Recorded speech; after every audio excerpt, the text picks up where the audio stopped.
جب چلے تب عورتیہ نے جج صاحب سے کہا کہ صاحب میں بدتمیز ہوں، اٹھائی گیرین ہوں، ان کے لائق نہیں تھی، انہوں نے مجھے چھوڑ دیا، کوئی بات نہیں، لیکن 25,000 روپیہ جو مہر بندھا رہا ہے وہ کا تو دے دیں۔ مبلغ صاحب سٹ پٹانے، جج نے کہا ادھر آ، 25,000 اس کا مہر دے۔ مبلغ صاحب جب سنیں تو عورتیہ سے کہا تھا کہت کہا ہے، جب ہم اٹھائی گیری نن کمینی نن تمہارے لائق نہیں ہیں، طلاق دے دو کوئی بات نہیں، لیکن ہمارے 25,000 روپیہ مہر تو دے دو۔ تو مبلغ صاحب کہتے سوچ لو، کہیں بہت سوچا ہے اتنے دن تک، اب سوچ سے باہر ہے۔ اب مبلغ صاحب سوچتے ہیں کہ اگر کہتے جھوٹ ہے تو 420 میں بند ہوئی بے۔ تب مبلغ صاحب نے جج صاحب سے کہا بھائی 2 گھنٹے کی صاحب ہم کو مہلت دے دو۔ جج نے 2 گھنٹے کی مہلت دیا، گئے مبلغ صاحب زمین بیچ کے تک 25,000 لائے دہین، تب چھٹکارا پائے۔ تو نبی نے فرمایا ہے کہ میرے بعد سب سے بڑا فتنہ عورتوں کا ہوگا، اس لیے ان کے فتنوں سے بھی بچنا ضروری ہے۔ ایسے راگ رچتی ہیں کہ جس کا وہم و گمان میں کبھی نہیں ہو سکتا۔ اللہ تعالیٰ عورتوں کے فتنے سے بچائے، ایک دوسرے کے حقوق کی ادائیگی کی توفیق دے۔ جن لوگوں نے جلسہ کیا اللہ انہیں نعمت بدل عطا فرمائے۔ السلام علیکم ورحمۃ اللہ وبرکاتہ۔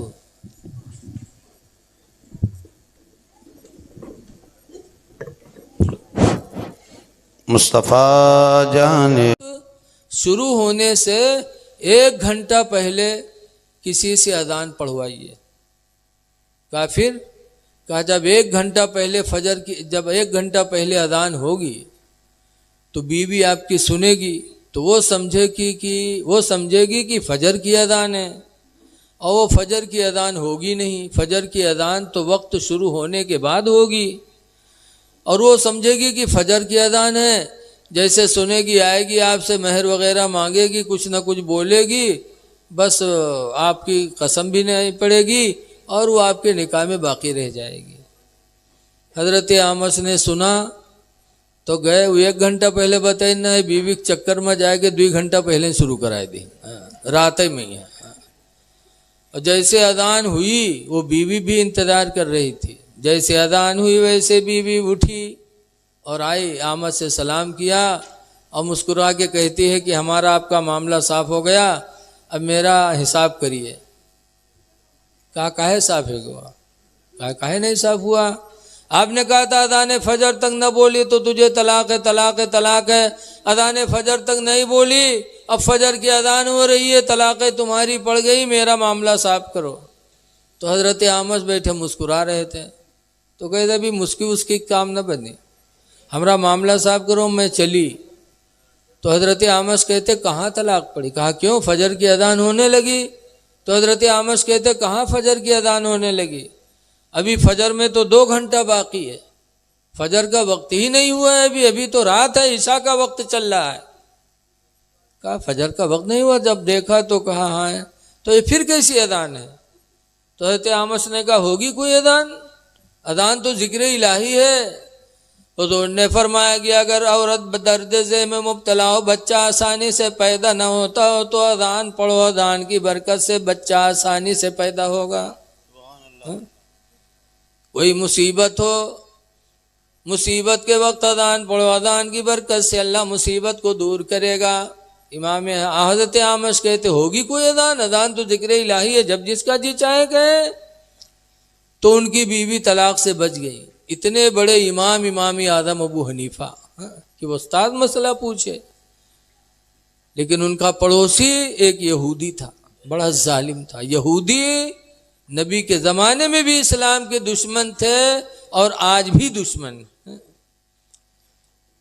حضرت آمس کے بغل میں ایک یہودی تھا، حضرت امام اعظم کو تنگ کرتا تھا، گالی بھی دے دیتا تھا، پریشان کرتا تھا، لیکن امام اعظم کبھی اس کا جواب نہیں دیتے تھے۔ کیوں؟ نبی کے حکم پر عمل تھا، واعفو عمن ظلمک کا، معاف کر دو اسے جو تم پر ظلم کرے۔ امام اعظم معاف کرتے تھے۔ کچھ دنوں کے بعد ایسا بھی ٹائم آیا کہ 1 ہفتہ گزر گیا، حضرت امام اعظم نے اس یہودی کو نہیں دیکھا، تو لوگوں سے پوچھنے لگے کہ یار میرا پڑوسی یہودی نہیں دکھائی پڑ رہا ہے۔ ایک ہفتہ ہوا نہیں دیکھا تو لوگوں نے کہا آپ کو پتہ نہیں ہے، بڑا نالائق تھا، جیل ہو گئی اسے، جیل چلا گیا۔ اے بیٹا اے چلے آ یار ادھر، جیل چلا گیا، وہ جیل گیا۔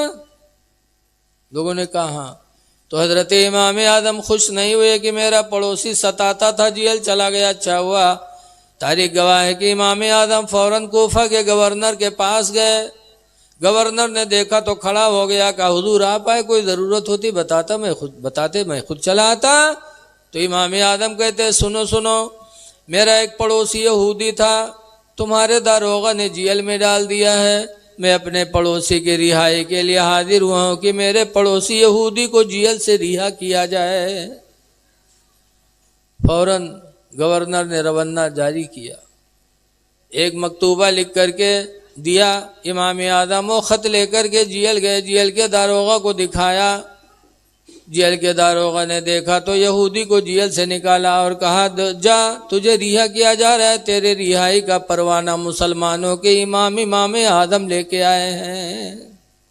جب یہودی نے سنا تب رویا، کہا افسوس، ایک ہفتہ سے میں جیل میں ہوں، میرا کوئی بھائی میری رہائی کے لیے نہیں آیا، میرا کوئی دوست نہیں آیا، میرا کوئی رشتہ دار نہیں آیا، آئے میرے رہائی کے لیے تو مسلمانوں کی امام اعظم آئے جن کو میں زندگی بھر ستاتا رہا۔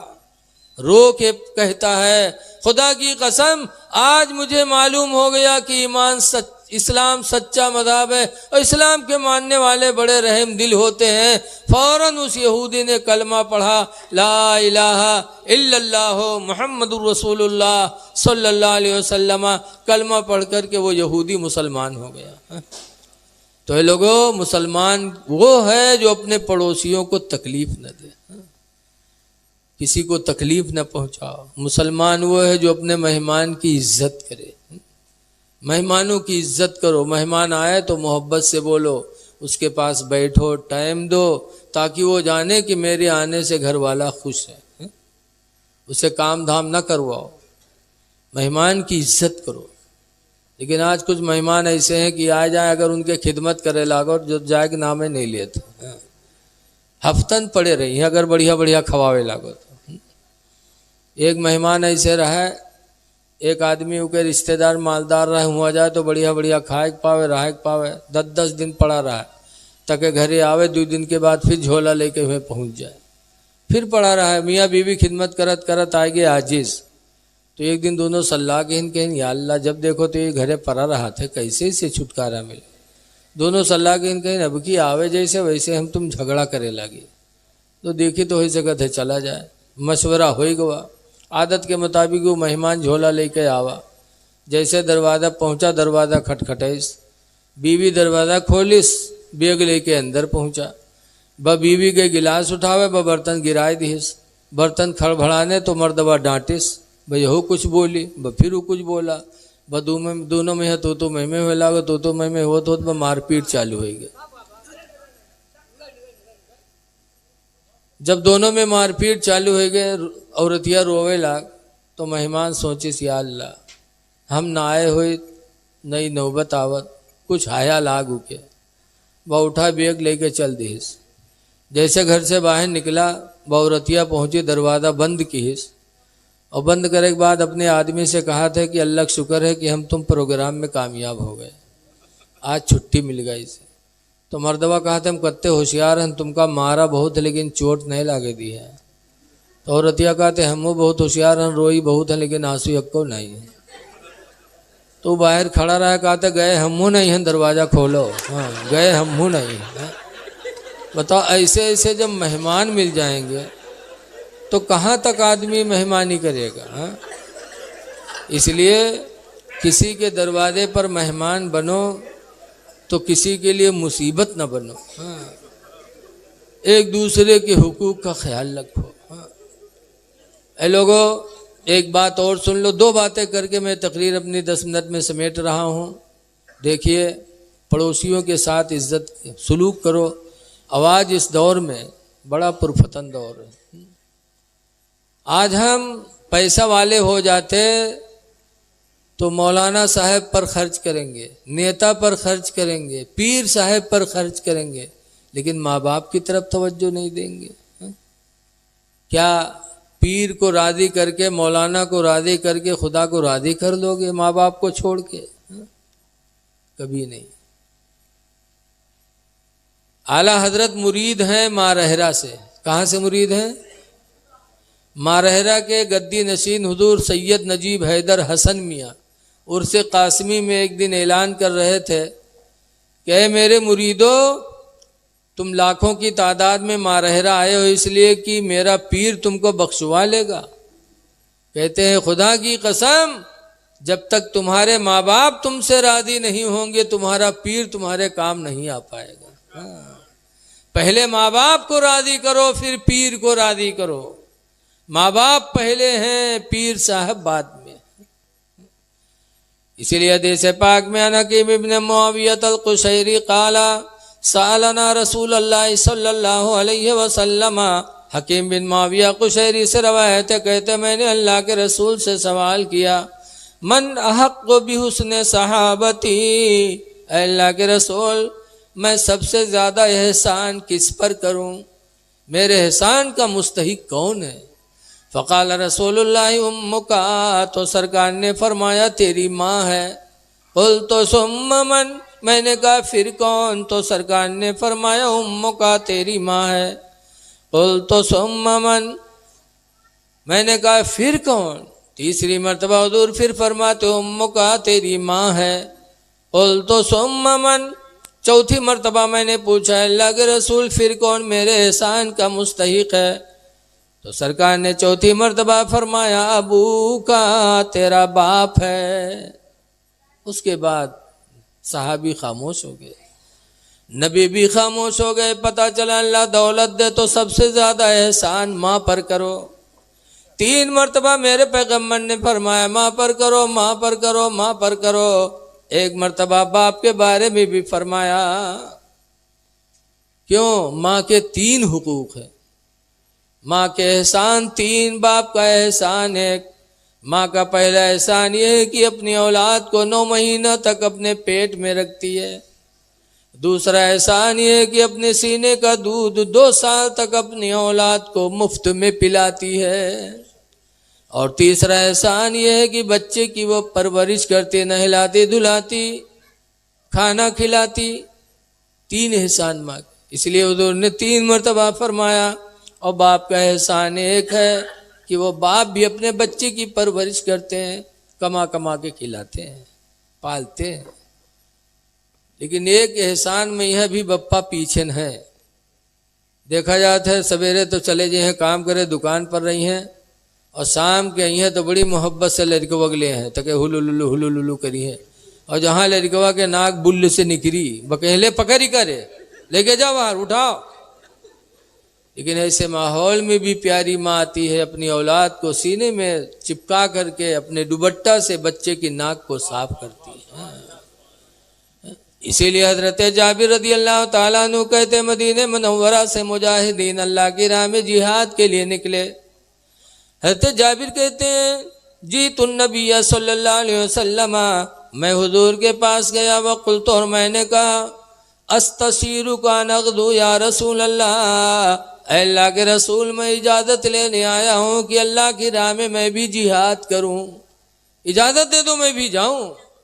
فقال رسول اللہ هل امک حیہ، اے جابر یہ بتاؤ کیا تمہاری ماں زندہ ہے؟ قلت نعم، میں نے کہا ہاں۔ فقال رسول اللہ ارجع الیہ، تو سرکار نے فرمایا ماں کے پاس واپس چلے جاؤ، وَأَلْزِمْهَا، اور اس کا دامن مضبوطی سے تھام لو، فَإِنَّ الْجَنَّةَ تَحْتَ رِجْلِهَا، اس لیے کہ جنت تمہاری اس کے پیر کے نیچے ہے۔ میدان جنگ میں جا کر شہادت لے کے جنت کی تمنا نہ کرو، جاؤ ماں کی خدمت کرو، تمہاری جنت تو ماں کے قدموں کے نیچے رکھی ہے۔ اس لیے لوگوں اللہ دولت دے تو ماں پر خرچ کرو، باپ پر خرچ کرو، بعد میں اللہ دولت دے تو اور جس پر دینا چاہو دو، پیر کو دو، فقیر کو دو، لیکن سب سے پہلے ماں باپ کو راضی کرو۔ کیونکہ حدیث پاک میں آیا رضا الرب فی رضا الوالدین، تمہارے رب کی رضا ماں باپ کی رضا میں ہے، ماں باپ راضی تو خدا راضی، اس لیے ماں باپ کے ساتھ حسن سلوک کرو۔ پیر کا درجہ بعد میں، ماں باپ کو اللہ نے قرآن میں 17 مرتبہ فرمایا، جگہ جگہ، ایک بار نہیں، 2 بار نہیں، کئی جگہ آیا، کہیں بر الوالدین کا لفظ آتا ہے، کبھی بالوالدین احسانہ کا لفظ آتا ہے کہ اے لوگو ماں باپ کے ساتھ بھلائی کرو، ماں باپ کے ساتھ احسان کرو، 17 مرتبہ فرمایا، لیکن ہم توجہ نہیں کرتے۔ اور پیر صاحب کے بارے میں یکو تو کہوں نہیں آوا، پیر صاحب کے بارے میں صاف صاف کہوں نہیں آوا کہ ان کی خدمت کرو، ان پر احسان کرو۔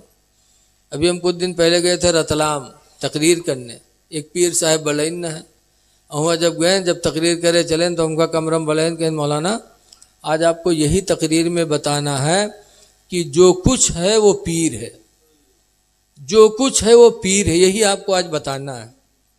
تو انہیں کہیں ہوئی تھی تو ہم جو ان کہہ رہا ہے تو انہیں کہی، اور جب وہ کہہ دیں تو ایک عجیب چڑ پیدا ہو گئی۔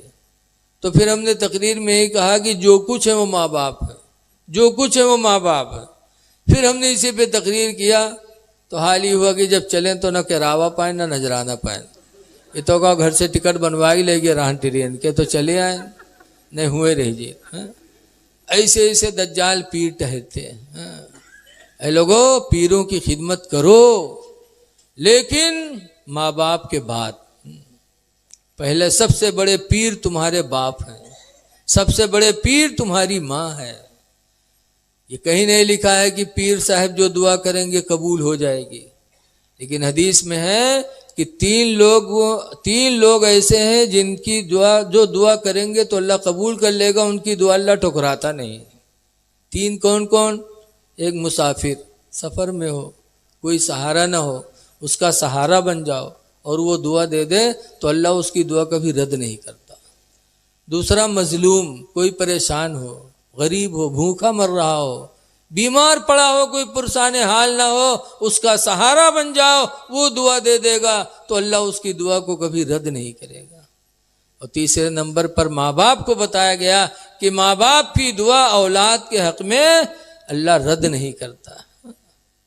اور اسلام کی تاریخ بھی گواہ ہے سامنے، کتاب قرآن کے بعد سب سے بڑا درجہ بخاری شریف کا ہے، اور بخاری شریف کو لکھا کس نے؟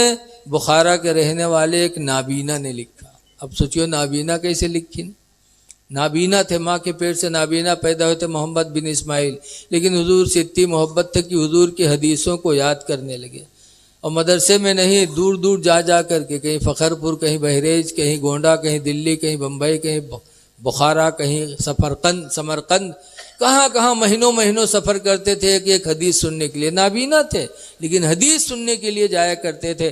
اس طریقے سے انہوں نے 1 لاکھ نہیں کئی لاکھ حدیثوں کا حافظہ کیا، اور اس کے بعد جب لکھ کے تیار، جب حافظ ہو گئے تو سوچا ایک دن کہ میں جب تک زندہ رہوں گا کوئی پوچھے گا بتا دوں گا، اور اگر مر جاؤں گا تو یہ حدیثیں رسول اللہ کی امت مسلمہ کیسے سنے گی؟ تو دل میں خیال آیا کہ لاؤ ان حدیثوں کو ایک جگہ لکھ کر کے کتاب بنا دوں۔ تو اپنی ماں سے کہنے لگے، ابا تھے نہیں، کہا امی آپ جانتی ہیں کہ میں بڑی محنتوں کے بعد اپنے پیغمبر کی اتنی لاکھ حدیثوں کا حافظہ کیا ہے، میں جب تک زندہ ہوں لوگ پوچھتے ہیں میں بتا دیتا ہوں، میرے مرنے کے بعد یہ حدیثیں قیامت تک آنے والی رسول اللہ کی امت کیسے جانے گی؟ کہا پھر بیٹا، کہا میں چاہتا ہوں کہ ان حدیثوں کو ایک جگہ لکھ کر کے جمع کر کے کتاب بنا دوں تاکہ قیامت تک وہ کتاب چھپتی رہے، چلتی رہے، اور نبی کی امت اپنے نبی کے فرمان کو سنتی سناتی رہے۔ تو ماں نے کہا بیٹا جذبہ تو بہت اچھا ہے، لیکن کیسے ہو سکتا بیٹا؟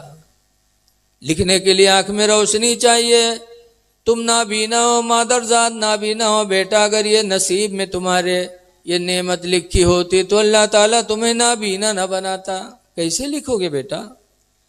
امام بخاری کہتے محمد بن اسماعیل ہے میری ماں، مجھے معلوم ہے کہ میں اندھا ہوں اور لکھنے کے لیے روشنی آنکھ میں چاہیے، لیکن اے میری ماں مجھے بھی معلوم ہے کہ تم میری ماں ہو، اگر تم دل سے دعا دے دو گی تو اللہ تعالیٰ میرے آنکھوں میں روشنی واپس فرما دے گا۔